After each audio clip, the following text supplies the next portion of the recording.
Welcome, everybody. We are just waiting for more people to join. I see lots of participants still logging on, so we'll get started in less than a minute.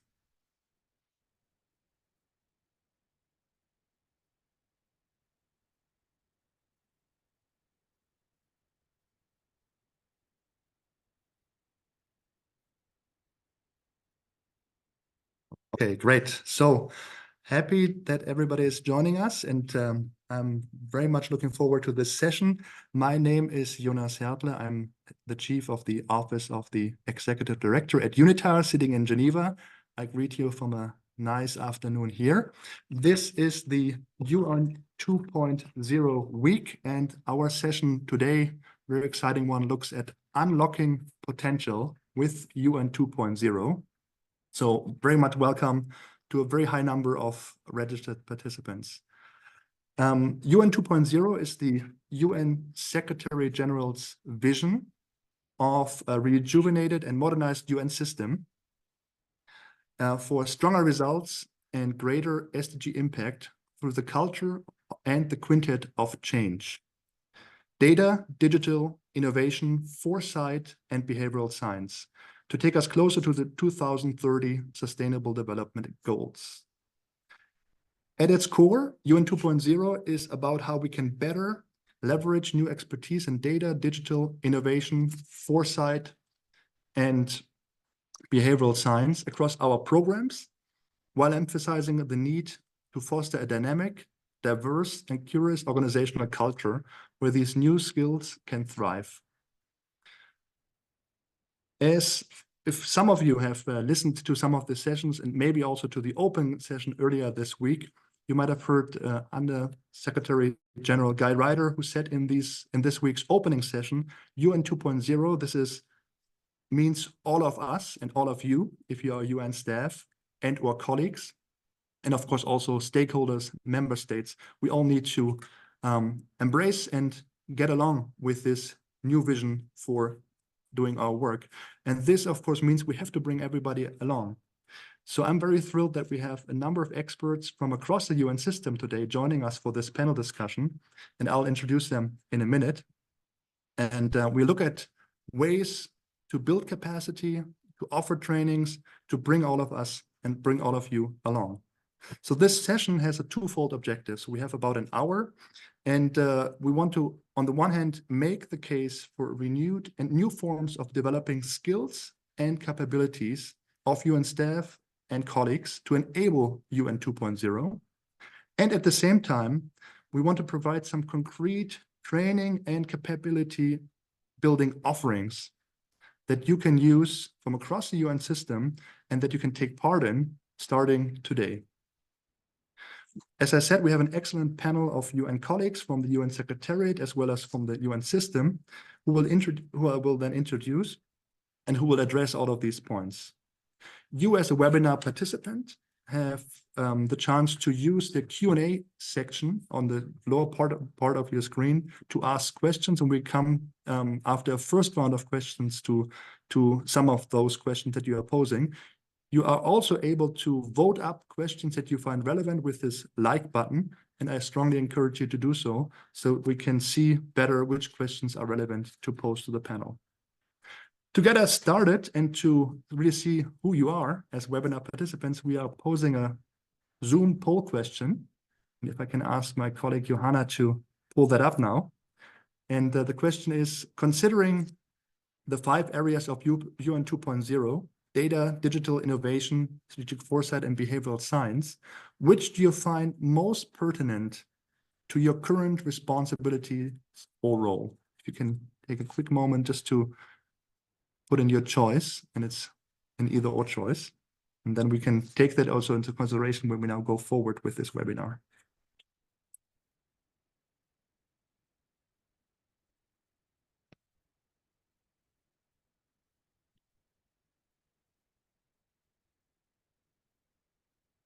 See, great, thank you for participating. We see a quite even spread here. So it's good, colleagues, we can all address all different areas here of the quintet of change. That's nice. So as we delve into the area of learning and capacity building. I'm now happy to introduce the panelists. We have from left to right here, Adrian Hills, the Chief Capacity Development Operational Training Service at the UN Department of Operational Support. We have Silke Weinlich, Head of Learning and Knowledge of the UN Systems Staff College.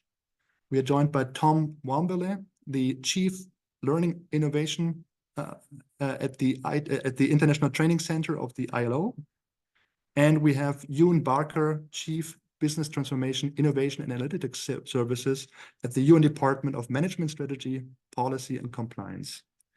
So, and now as we delve into the first set of questions, of course, we're looking now at adult learning, adult engagement. So through different ways that we are already offering that. And it's key, I think, to keep in mind that whatever offering we have, if it's through in-person training, virtual platforms, on-the-job experiences, it's crucial to acknowledge some key insights here. So adult learners, as we all are driven by intrinsic motivation, relevance, and practical application. So as we all bring a wealth of experience and diverse perspectives to the learning process, it has to be dynamic and enriching. And of course, adult learning thrives when it is learner-centered and allowing participants to take ownership of their learning journey. So with this in mind, I wanted to pose a first question to all panelists here, and we give each one of us here a minute to share from your recent or most recent experience, a successful learning experience you've had as an adult learner, either in person, virtually, or through on-the-job training, and what made it effective for you. So I would first like to call on Adrian for this. Thank you so much, Jonas, and I'm so happy to be here for this fabulous event today. It's very inspiring that we're getting together on this great subject. My learning experience, the great learning experience from my past, is from some time ago. I did a graduate course on adaptive leadership, which was designed around the work of Professor Ronald Heifetz, who wrote the book Leadership Without Easy Answers. And the reason it was so compelling to me was some of the techniques they used. The classroom was used as the experience as a laboratory for learning itself. It was behaviorally based. There was a flipped classroom approach where people actually had to do a lot of preparation and reading before the class so that they could then participate in it. And most importantly, the language, the storytelling, and the case studies were just so compelling that I am reminded of it every day in the work of the UN. The terms and the vocabulary that it gave me, the conceptual framework that it gave me, applies today just as much as it did when I did the course 20 years ago. Over. Thank you, Adrian. Silke, over to you.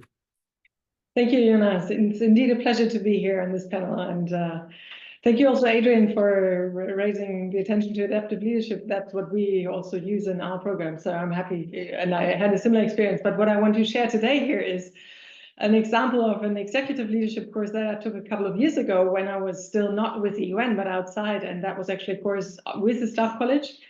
And the program took place over altogether 6 months with 3-hour virtual classes every week. So it was quite intense. And the virtual classes were moderated, and there was a mix of substantive input, but also group coaching and peer exchanges. And I benefited in many regards from that course, but what really stands out for me is the mix of substantive input and then active engagement with a really fantastic cohort of people, which were really inspiring. And then also the discussions, the reflections of the frameworks and the topics that were all from the area of sustainable development, system thinking, et cetera, which were close to my interest and what I've been doing, but not so close that I was working on them all the time. And so that mix really worked well for me, and it really pushed me to basically, think over the purpose. What do I want to do with my professional career? And it helped me shape some important decisions. So. Thank you, Silke. Tom, what was your most relevant or noticeable learning experience you want to share?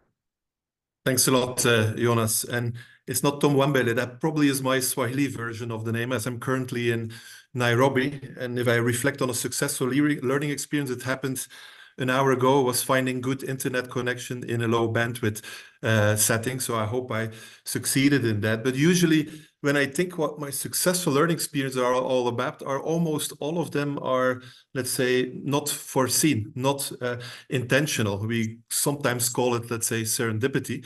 And often we say, you know, the traditional stereotype, you learn with a coffee chat at the bar, but I'm not meaning to that. I think we can create engaging environments where I would label it as intentional serendipity, where we basically integrate a whole sense of, let's say, micro-learning strategies, learning nudges, to talk in behavioral terms, that basically take away, let's say, ourselves beyond the traditional workshop factory model, move us into hybrid learning journeys, and actually transfer us from, let's say, individual learning to more structured peer-to-peer learning experiences. And that, you know, has a massive implication across the 5 building blocks that we're going to discuss today. Over to you, Jonas. Thank you, Tom. And Yoon, over to you. Great, thank you. I'm also very happy to be here. I'm very pleased to share our experiences and also to hear from the participants about their experiences and their knowledge. Obviously, we're one of, we're just a sample of many people doing similar work across the UN system. So I'm very pleased to be on this panel today. So I think very similar to what other colleagues have said, I think my experience also is one of the recent ones where I was getting an online certification course on digital business, where the theory or the concept was taught by the professor, but what we spend most time is group settings and projects, going through the concept and applying in a specific use case with examples, so that the practicality of the concept becomes a reality.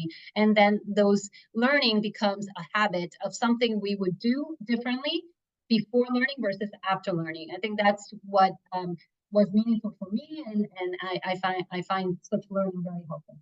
Thank you. Thank you for this first overview here. I think one of the key takeaways here is I think it's not a one-size-fits-all approach. We have seen, I mean, all of you talk about different approaches which are very adapted to your current circumstances. So maybe this already gives you a little bit of a breadth of understanding of where the panelists want to go now in the next part. And I'll pose the question now to Adrian, and then Yoon, you can follow. A little bit around the challenges that you can see when you look at the way we have up to now, and maybe still, conducted training, capacity building for UN staff and colleagues. So you, Adrian, and you, Yoon, you both sit in the UN Secretariat. You're also the custodians for something called the UN Secretariat's Learning Strategy. So you have, I mean, working around that and are also fully implementing that. And you have pointed to a few challenges. And I wanted to first ask Adrian to lay out a little bit kind of what are current challenges and how do you think this can be addressed through innovative new types of learning offerings. So Adrian, over to you. Thank you, Jonas. That's a great question, and I have a lot of thoughts going through my head. Thank you also for mentioning the 5-year UN learning strategy, 2021 through 2025. It came out in the middle of the pandemic when we were in the midst of a transformation in the way that we work. Perhaps that's the silver lining of the awful pandemic, that we actually learned how to work differently, how to work remotely, and use a lot of the technological tools that are available to us today. But just perhaps some challenges on the traditional learning environments. One thing I would say, this is a personal view, but I think based on my long career in the UN, training was often seen as a luxury or a reward rather than an essential, a prerequisite for continuous career-long learning and a prerequisite for innovation, renewal, and agility. So that's one thing. We need to change how we see training. It's not a luxury, it's a requirement, particularly when we're talking about upskilling and reskilling.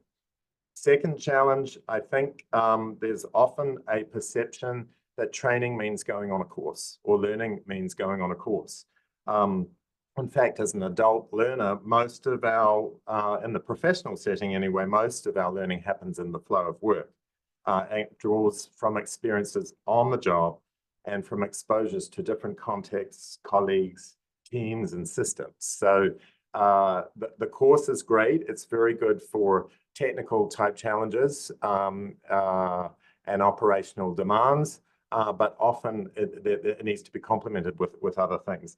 Third point is, I think too often in the past, training has been disconnected from what we are actually doing and what we might be doing in the future. So this is talking about alignment, and I think that's where UN 2.0 and the different buckets really lift us to connect what it is we're doing to something larger, and perhaps, you know, dropping some of the things that don't, you know, advance us in those 5 areas. Fourth challenge, I think, is that the management culture in the house has not always put managers as responsible for the training and capacity development needs of their personnel. This is an essential managerial responsibility against which managers need to be measured. And I think in our new performance management regime, we're starting to get there. But I think we have a ways to go. It's a mindset shift. You know, as a manager, I actually have to care about, and I should be held accountable for the learning needs of my staff. And finally, I think this is a story not just in learning, but in the UN environment that we have. We have a fragmented universe in terms of resources, in terms of responsibility areas, where I think we're doing a lot better in working together and complementing each other. But I think it's sometimes a little confusing for the learner. At least in my shop, we have attempted to collate all of this into a catalog for operational learning, where we're also putting all our materials on a new learning management system called CDOT's Campus, which we hope will be the beginning of a consolidation of learning management systems across the UN Secretariat. But we also have some interesting other resources that we've recently made available.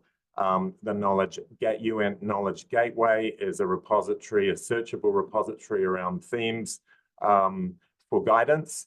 That goes to my point that it's not necessarily a course that people need, but they need to have the materials to do their jobs.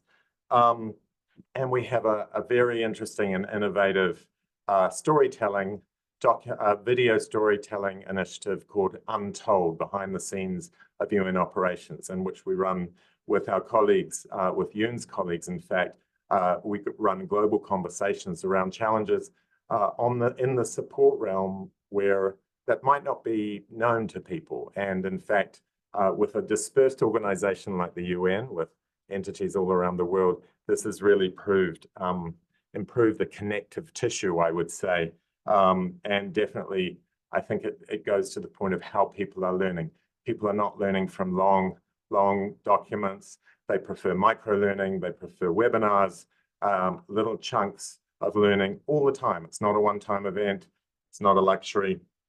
I guess, finally, my point would be that a lot of our offerings are updating materials for the challenges that we face today. We've heard a lot about data. We're going to launch a program soon called Data Solutions for All, which we're testing, which will complement many of the materials that others have already issued. We have a great new innovative course called Are You Ready?, which is about emergency preparedness, which in the UN context you need, believe me, you need. When you go to the field, you need to have everything in order. And it's challenging material, so we used a innovative design approach to basically address that particular need.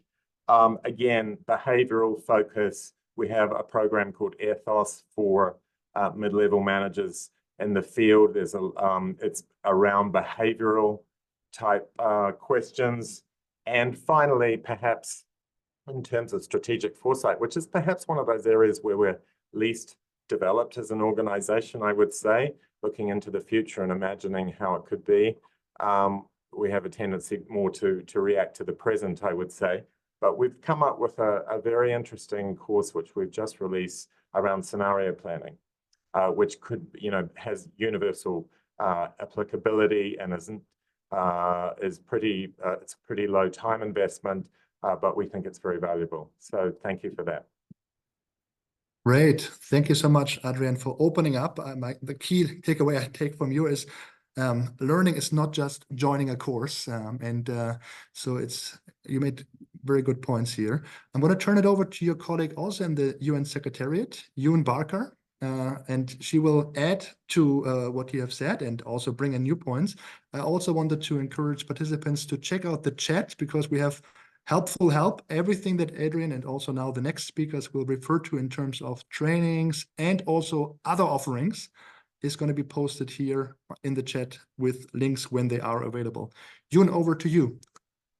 Great, thank you. And thanks, Adrian.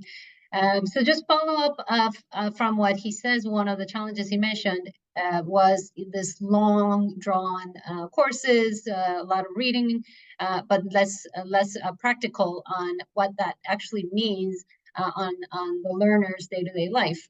So we all know that, that not having enough practice and just focusing on the theory is not sufficient as a long-lasting change. So, there's a research also shows that an average learner forgets about 50% of what they learn in an hour, 70% in 24 hours, and 90% within a week if they don't make the effort to retain the knowledge learned. So this means that more effective learning experiences are those that are real life based, use case based, interactive, and perhaps even have a follow-up, such as somebody, a coach or an advisor checking up on you to making sure that you are practicing what you're learning, as well as having a community of other learners holding you accountable along with them in your and their learning journey together.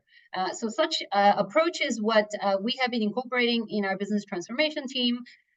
Inspired by the behavioral science approach, we designed and launched the program called Transformers.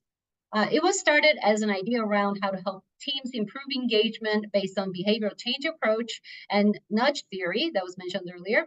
It's a practical and modular program that supports teams with quick to implement practice and tips that will make an immediate difference. It also helps teams cultivate engaging habits for their team and those clients that they work with, and overall changing behavior together as a team.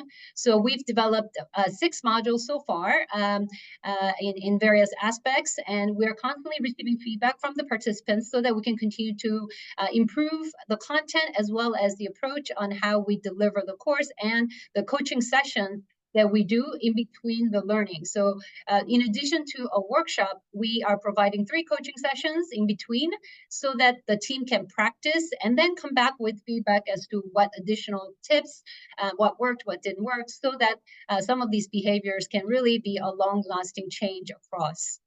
In addition, we have another course called Camino with K. It's a learning series designed and developed by our data scientist in our team that supports the continuous improvement of data science capacity and capabilities in the organization. It's an online course, self-paced, but it's also complemented by virtual in-person office hours, or we call the advisory clinics, where we can take not only the questions around the courses we have online that can be taken at any time, but also the participant-specific use cases and or issues and challenges that we can help resolve together. And we are not the only one that will be available. We have community of practice and other experts who have volunteered to support these office hours and virtual sessions so that we can learn together as a community and not just about us or about specific group, but as a community and networked approach of learning together to overall increase our capability and capacity around data science. So I'll stop here and turn over to you. Thank you. Great. Thanks so much, Yoon. And we have seen also the programs you just mentioned also last year. Camino, you can follow that in the chat if you have specific interest in that and click on that link. It's also encouragement to everybody who has questions to please use the Q&A function rather than the chat. So it makes it easier for me here later on to call on your question. We're coming now to two colleagues who are representing the UN system, so we are going beyond the UN Secretariat. I'll first call on Silke Weinlich from the UN Systems Staff College. Silke, in your view, which of the UN 2.0 areas, the quintet of change, needs most attention, and in which areas are you with the Systems Staff College offering already trainings or other capacity building offerings?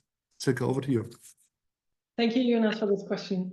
Maybe I first say who we are, right? The UN Systems Staff College, we're an interagency learning and training organization of the UN and for the UN. So we offer learning activities in the areas of management and leadership, but also sustainable development and peace and security. And our primary audience is really UN staff, but we also have offers that are available to the broader public, and often these are also for free. So check out our website on that. So what are the areas where I see the most sort of need for learning or capacity building when it comes to UN 2.0? It's hard to say, because I think in the way the policy brief already gives us the quintet of change, it talks about culture change. So I think if we look at the quintet skills, I think they're certainly part of this. This is about sort of really making UN staff fit for the fast, rapid technological transformation that we're witnessing, and every organization needs to be able to do so, not only the UN. This is on the one hand, I think, how I understand the quintet skills, and on the other hand, they're also targeting sort of the skills, the mindset of being able to make sense of the complexity of the world we're living in, right? Which is increasing with multiple crises taking place at the same time, with sort of the need also for integrated approaches to get transformation started towards carbon neutrality, towards sustainability. So this is the quintet skills.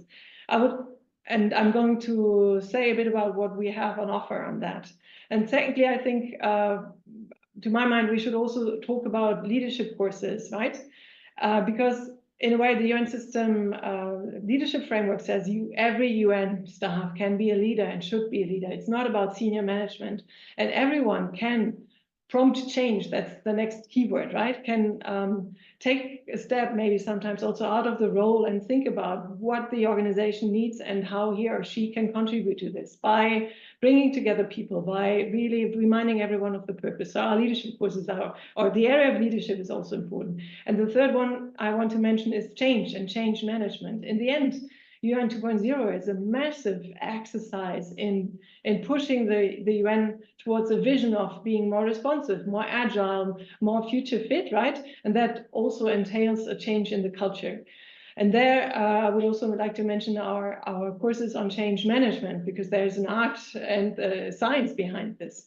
So when I look at the quintet of change skills that we're offering, I mean, what we did deliberately is we said, okay, this is so important, we want to make available for free a foundational course on each of the 5 quintet skills, and which we put on the Blue Line learning platform, which is accessible by every UN staff member. And we are done. Well, we already have on offer our course on innovation. Digital behavioral science are under preparation, and foresight is nearly completed. And I'm very proud to say that with the foresight course, for instance, we've been working together with other UN entities. We brought in the UN Global Pulse, the Futures Lab. We brought in the UNEP's work on foresight. So we're trying really to bring together the best of what the system has to offer and make it available to UN staff. We're also currently developing a UN 2.0 bootcamp, where we want to focus and go in more deep on each of the quintet skills. A second point under the quintet skills I want to mention is innovation. The Staff College is the custodian of the innovation toolkit, right? Which in essence is a free resource which gives you a diagnostic tool for innovation readiness, and which can be used and has been used by many UN staff and also outside people. And it really also connects to community, the innovation community at the UN, and where we are happily part of. In addition to the freely accessible innovation course that I just mentioned, we also have more intensive classes where we combine then self-paced learning, with moderated learning, with clinics, with bringing together cohorts of participants. As Jon rightly said, right, this is how we learn. I mean, it's hard to go through after a day at the screen to motivate yourself to do self-paced learning. But if you bring people together in cohorts, if you make it fun by integrating experiential learning elements, I think this is also how we try to do this. Then on data, I would like to mention that we do quite a lot of work there. We have a self-paced e-learning path on data analytics. We have a data analytics professional certificate. That's a blended program, again, combining self-paced and moderated. And all this really tries to develop, help people develop skills to analyze, visualize, report, and communicate data effectively. And this is, I think, what we need. So and do that in a manner that is relevant in UN context. And I want to mention that we also have some offers specifically in the area of peace and security. If you're a peace and security specialist, so take a look at the data analytics course, which is tailored to the specific demands in this context. And we also have a foresight for prevention course. So we have some offers on that. And I could go on and on. So I think we posted a 2-pager in the chat. But yeah, just to mention change management in the context of UN 2.0, there we also have some courses that offer, and also our leadership courses, which are really important. And I mean, UN 2.0, I mean, just to go back to what Adrian said in the beginning, right? Training is a luxury, et cetera, et cetera. I think what UN 2.0 really shows is that there is a renewed emphasis on we need more learning, right? In order to be able for people to thrive in this complex environment, we need to invest in training and learning. And the UN 2.0 really gives us at the college, but I'm pretty sure also the other learning community, a very good reference to work with, right? And with that, I stop. Thank you.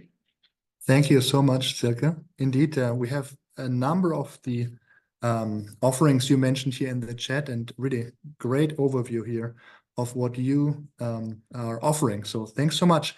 I'm gonna come to Tom from the International Training Center of the ILO. Tom, you can also take a few seconds to introduce, of course, the organization you work for, and then also do please address this question: which of the UN 2.0 areas do you find most in need of? You will probably also give that broad overview when it comes to training, capacity building offerings. Tom, over to you. Okay, thanks a lot, Jonas. And yes, we are actually neighbors with Staff College, at least the section that is based in Turin. It's the International Training Center of the ILO, the training arm of the ILO, supporting the larger mandate of decent work and social justice. And that's not only providing training and learning services to ILO constituents, but also to the larger network. And there are a lot of UN partners in that also. So I think it's a very interesting question. I'll point out to courses also, but to go beyond a little bit the course catalog, as we all agreed in this webinar that we need to move beyond courses. I think when I see the 5 thematic blocks, I mean, they're not new. They're basically consolidations of a past movement. For example, strategic foresight, our center has been engaged in the past decade with strategic foresight. But what I think is different is now these consolidations are reaching a kind of a momentum, and this momentum is perfect to scale them up massively. That's also why we are here in this webinar, to basically give as much access to these learning and training opportunities. What I find also very interesting is that these 5 thematic building blocks have some underlying connections. I think Silke referred already to it, like all of them embrace complexity. Most of them are also based upon interdisciplinary thinking and interdisciplinary approaches.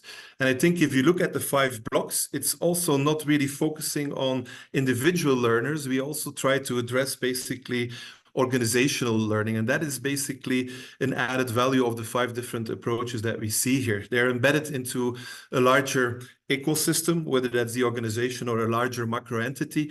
And I think one of the skills that not has been mentioned so far, I think, is systems thinking that is basically mainstreamed across the 5 building blocks. Now, it was very fun to see the choice of the audience here. That was almost an equal division of 20% for each thematic block. Strategic foresight was the lowest with 17%. So if I have to do my personal vote, I'll put it on that one. But as I said, these interconnected blocks, it's not to say this one or that one. As I said, I've been more than 10 years busy with strategic foresight. And if I look at it, well, if I do strategic foresight, I also will need to have access to solid data. So it's connected with that other building block. If I move into strategic foresight, I will have to have access to digital transformation item. A lot of online foresight platforms are very useful to accelerate our foresight scenarios. And if I bring together different future scenarios on a particular topic, I hope also to come up with something relatively new, something innovation. And here you see that one entry point connects with all the different entry points. So the image that you see in front of you was, for me, actually the image to answer to your question, because I also see Nina Brandt asked us in the chat, which thematic do we need to know more of? And I said, like, well, what is your overlying objective, or in which phase is your organization project team currently in? And if you're in a phase of, we're trying to understand the complexity of the context, that will lead you, for example, more closely towards some maybe foresight methods, horizon scanning, or maybe setting data and new technologies. So it depends a little bit in which phase you are. And for example, you're busy with designing experiments and you want to test some assumptions, that will basically closely lead you to rapid prototyping and some insights from behavioral sense. So what I think is important, and also we'll share our course catalog in any of these 5 different areas. It's not that you start to cherry pick, I'm going to follow a course on this or that. I think you first of all need to define your strategic objective, and in function of that, move into, let's say, towards an integrated approach where you combine different of these building blocks in order to achieve the impact that you really want to have. And this impact is not, again, individual impact, it's impact on your organization, it's impact also on the larger society, referring to some of the opening remarks of the Secretary General. So with having said that, I'll hand back to you, Jonas. Thank you, Tom. Also, you gave us a great overview here, and definitely also, helpful that you began also answering here some of the questions that were raised in the Q&A. So thanks so much, Tom, and also thanking the colleagues here for sharing the screen in the meantime. We are now opening up for questions from the audience. So with that said, you have already used the Q&A function. So if there are more questions from the audience, please do feel free. Don't use the chat, use the Q&A. And I'm going to pick on one question here that Ruth, you have posed here. And this goes back actually to what Adrian and also Yoon were talking about in the very beginning about learning on the job. Now I just have to, it's a question that more popped up. So the question from Ruth is, and everybody please do turn on your cameras now, so we'll enter into this phase. So the question from Ruth was, given that so much learning happens on the job, how can we create more spaces to digest and actually learn from experiences in our work and learn to do things differently in future where needed? It feels like we often don't take or don't have much time for such learning to actually happen or support that reflection. I'm wondering what your thoughts are on that, and maybe I give it back first to Adrian, and everybody else please do also come in then. Thank you, Jonas, and thanks for the great question. It really is a challenge. Everyone is time pressed, right? So I think actually we need in our work week or our work schedule, we need to dedicate time. I'm going to take Friday afternoon or Friday morning to read some articles, or to even just have a coffee with another staff member and ask them about their job, or do an online course, and I think managers need to make that time available for their staff. There needs to be an overt and an intentional commitment to continuous learning, which is, essentially a requirement of a manager, as I said. It's easier said than done, though, because learning can be time consuming. One thing that we're trying to do is establish bite-sized learning, little micro learning possibilities, videos, things that don't take very long. You can do something in 15 minutes and come away with an impression of a new, something you didn't know about. Also, my outfit is responsible for language learning, and we're trying to find innovative ways of engagement. I don't know if people have been involved in the language days that we've had this year with some very interesting speakers and activities. So it doesn't mean a whole huge time commitment, but actually being intentional and keeping your eyes and ears open about what is out there. There's so much out there. And it's changed. I think it's exploded in terms of the variety and quality. Thank you. Great. Thanks so much, Adrian. Who else wants to come in on that question? I can add to that. Thank you, Adrian, for answering that. And I fully agree with what he said. So definitely the learning has to be intentional, and you have to set aside some time. It doesn't mean a lot of time.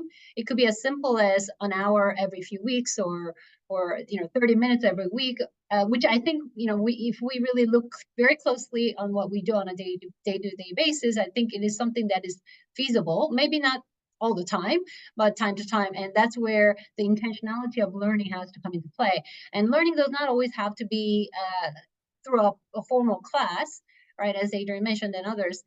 For example, in our group, we facilitate Innovation Day twice every month. And this is for colleagues to share their experience and lessons learned and ideas with one another, where people can then ask questions and be able to learn by hearing what others have done, so that they can either adopt it for their own situation and or ask questions related to their situation and be more of a practical learning and rather than theory learning. So those are some of the things that, again, it's only we're offering it only twice a month. So that's really only 2 hours out of the month, where you could learn a lot of new tips potentially. Right, so these are some of the things that has to be intentionally created in your space, and be able to really focus on how do we work more effectively, efficiently, and be able to continue to learn, so that we can become, we can adapt to all the new challenges, as well as build our capacity and capability, especially around all of these 5 quintet areas that we're discussing this week. Thank you. Great, thanks, Yoon. And Tom, you have your hand up. Yeah, no, very short. I think that Adrian launched a new motto here from learning is not a luxury. I like that label actually kind of a lot. And how do you transfer that into a kind of a lifelong learning motto, which is almost 24-hour learning, referring to the Secretariat's learning strategy. It's talking about a mindset that learning happens in the everyday flow of work. But how are you going to structure that? How are you going to make intentional serendipity so that it doesn't look like, the normal formal settings that we have? Because if you look at research, we spend on formal training, it's maybe only 1% of our entire work week. That would be something like 20 minutes. So here, I think there's maybe one question also for the larger audience here. There's a lot of hypes out there in the whole learning landscape. I really love the micro-learning element that you have mentioned, but how can we also make sure that that's integrated in also a strategic learning approach? So we will have to combine it, maybe also with the help of the 5 thematic building blocks that we have. And now sitting here in Nairobi, facing some of the bandwidth issues that we have, how can we also make it sure inclusive for all? We are recently doing a new experiment where we are combining micro mobile learning through WhatsApp devices, because that's the channels that are mostly used to reach out to all of our constituents, and not necessarily Zoom webinars or anything else. So also there, that's maybe a call. How can we combine innovation with inclusion so that we don't leave anyone behind? Also one of the big mottos that I've heard the entire week. Over to you, Jonas. Great, thank you. There's one question here in the Q&A to ask us, is there one central platform where all of the offerings we have been talking about is available? It is not. That is the short answer to that. It certainly is an encouragement to all of us here. We do acknowledge this, and Adrian was talking about this in the beginning, that there is no central platform, not even for the Secretariat, as far as I understand, not to say the least for the system of the UN organizations. But that is a quick question here from an audience, one of our participants here in the audience. Continue monitoring the Q&A. If there are more questions coming in, I'll call on them. I want to slightly pivot to another part of the conversation, and we have all been pointing to technology. And I mean, in this week, many of the UN 2.0 sessions have been talking about AI, generative AI, and the use. and sometimes also abuse of it. And I want to turn to Silke and ask you your thoughts on technology, including generative AI and other AI forms, automation, and so on, in the future of learning, or from the point of view that you have from the System Staff College. How is it that you're using technology, including AI, and how do you foresee that continue to play a role? I mean, words like personalization, making it more really fit for the individual learner. Can you reflect on that? And then I would ask Tom to comment on that. Yeah, thank you, Jonas. Yeah, I think, I mean, the advances in technology, the generative AI and whatever is coming next, right? Quantum computing, that is affecting all areas of life. And of course, it also affects learning tremendously, right? And we don't really know yet what's coming. That's also true for all other areas, I suppose. But what we can see already and the way we use it, I mean, there are changes. At the same time, I would also be cautious and say, well, it's a bit like Tom was saying. Yes, it's very tempting to say all this gives us new tools and it's going to be better. But in the end, it's about, it also has, it's a tool, right? It's a tool that we want to use to have enriching learning journeys and to enhance skills, enhance knowledge. But in the end, learning, as Jon said, is about behavioral change, right? And that's the most difficult thing to achieve, I think. And all AI can support this, but it cannot make it quicker anyways. But how do we use AI in our own offerings?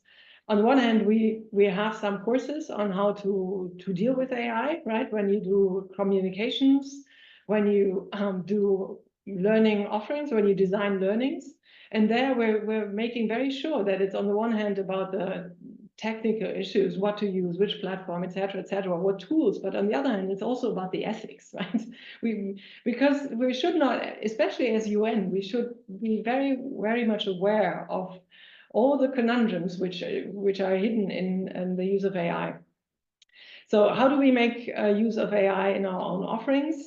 We have this learning platform that I already mentioned, which is called Blue Line, where we put a lot of self-paced courses. So here we increasingly make use of AI to be able to offer, on the one hand, better recommendations to learners on the basis of their activities, right? So basically, what should they take next? And then also we can use AI, make use of AI to analyze the vast quantities of data which are in that platform to learn more about the effectiveness of our programs and about learner behavior and how we can support learning in a better way, right? Then we also work with behavioral sciences to integrate that into our learning design. Again, it's about enhancing user experience. It's about enhancing learning engagement. It's about making people stick, about retention. How can you make it fun, or how can you motivate people to continue doing their courses? And this is how we apply behavioral sciences. And last but not least, we also have not only the Blue Line, but also learning management system, which also other entities in the UN increasingly use. And there we also use basically all the digital services to continuously update this learning management software, so we can provide the infrastructure and also better learning experiences. But Tom, I'm sure you have to add a lot on this, and I'm looking forward to actually at one point engaging in the conversation. I'm based in Bonn, so we haven't really met yet.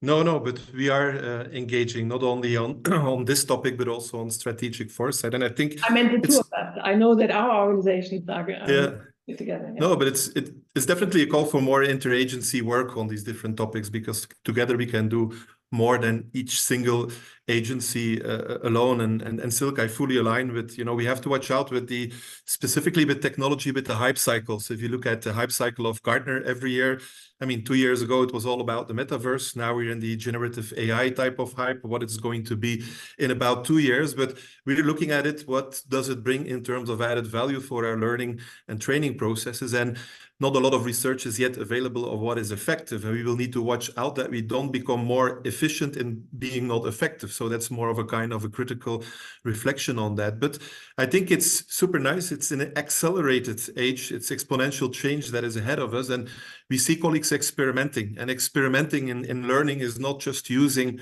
let's say, AI to augment your capabilities in the entire 5 phases of instructional design, whether it's to increase productivity or to win a little bit of time. I think that's all useful. It's fantastic to see that people using it as a brainstorming co-pilot, or that they use it as quick summary generators or as tutor assessment pilots. I think we need to explore that in the courses that we are offering, and also we'll put some of these courses out there. I'm also inviting you to an upcoming AI forum where we also going to see what can you do with AI, and not just talking about AI, because every day there's a conference about AI, but where have we seen very useful examples? And that brings me also to ITC-ILO provides also, let's say, non-training services, where, for example, we developed together with partners a chatbot on internal governance mechanism, and we learned a lot from that. Learning is also a lot related to the non-training services.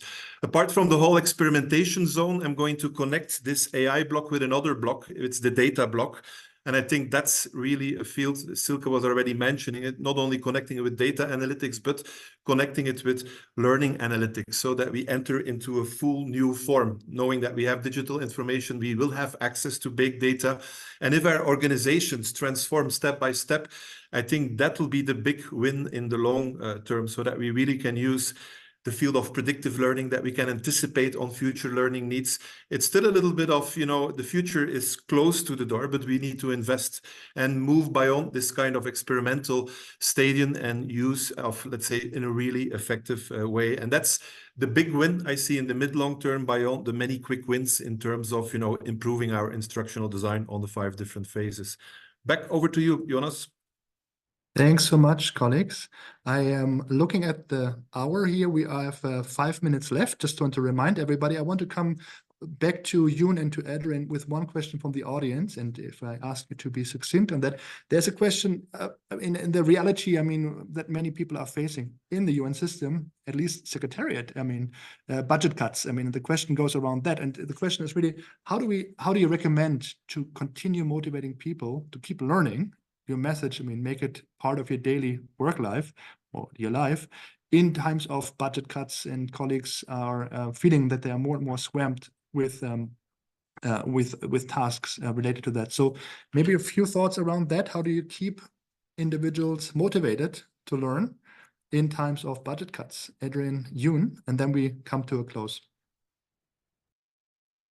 I think more budget cuts actually make upskilling and reskilling even more important, because if people's jobs are not secure in the future, or they're having to adapt, the need for continuous upskilling is absolutely there. We recently in the Secretariat had a very large mission in Mali. It's in the process of being closed.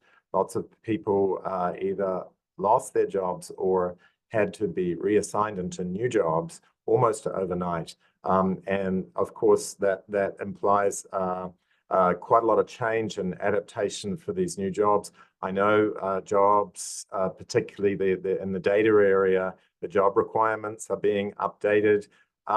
It's, there's nothing really that we can do from the inside about the budget cuts, but we can be smarter about how we use our resources as well.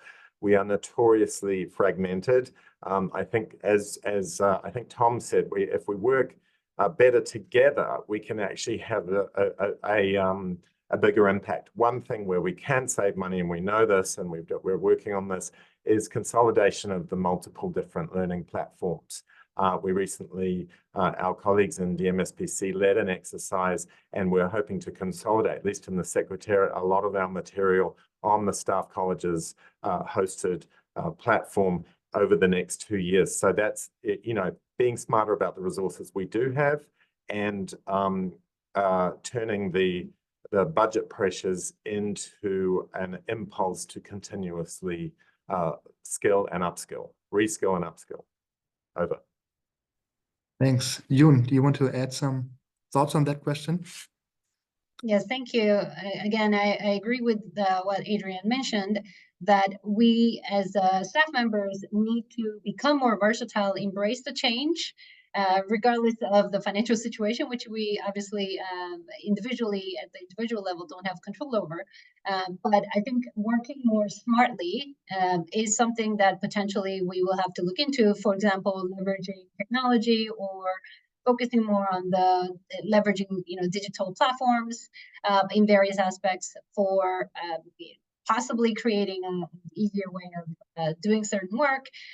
So, for example, we talk a lot about AI and so on and so forth, but one of the examples could be that we can speak with other colleagues who are already working on these areas. And I know there's a number of AI lab discussions going on and use cases and so forth, and linking some of the work around that and being able to do some pilot testing to leverage technology and digital space and the modern technology. We'll be able to potentially save some time on some of the work, but of course it's easier said than done.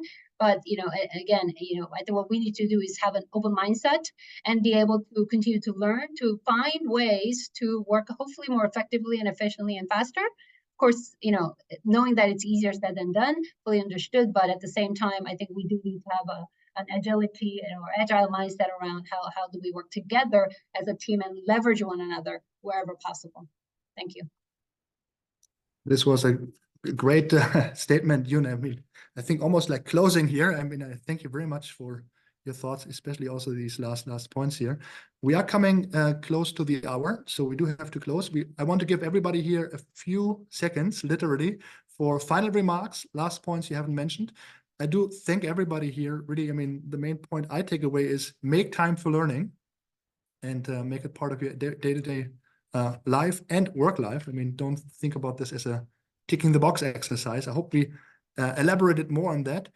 You as participants have been great asking questions. I'm sorry that I, as a moderator, couldn't take all your questions here, but you have a lot of material in the chat that my colleagues Fiona and Johanna, thanks so much, have posted here.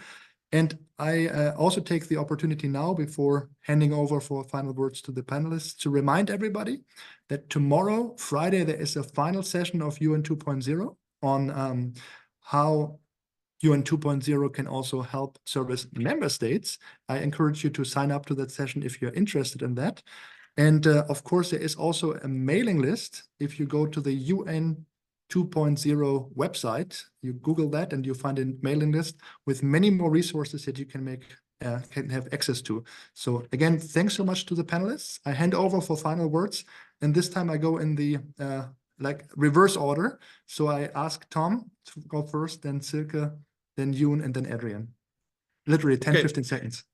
Yeah, 25 seconds, because I want to refer to the Secretary General's quote on the Alvin Toffler's quote from the 50s: learn, relearn, and unlearn. And that is not UN learn, but it's really unlearn. And I think it's interesting because this Alvin Toffler, he launched a book in 1970, which was called Future Shock, where rapid change overwhelmed society. And I think 50 years later, we're actually facing similar stages of disruption. And I think what happened today, these 5 building blocks, I would encourage everyone to leverage these approaches, not only to enhance and leverage, let's say, your organizational learning curve in the years to come, ensuring you not only to keep pace, but also how to thrive in it. That would be my final statement. Okay, I come next. I think I'll keep it brief and short. I think I would encourage everyone to remain curious, right? And not shy away from wanting to find out more about this complex world we're living in, but rather, yeah, never stop learning and try to find the tools to cope with this world and make it better. Thanks. Thank you. Yun, over to you. Oh, thank you. Yeah, no, I think this has been an amazing experience working with all of the panelists here, and Jonas, thank you so much for facilitating. And again, without repeating too much, I think we do all need to have, regardless of your age and the and space in your career, that we can constantly continue to learn. And learning is not just through classroom, but from one another. And I, again, strongly encourage the community of learners and finding out what others are doing, and also speaking up to your manager to say that you need space to learn and experiment and innovate, so that we can all together as a one big family across the UN system can continue to excel and thrive toward the vision of UN 2.0. Thank you.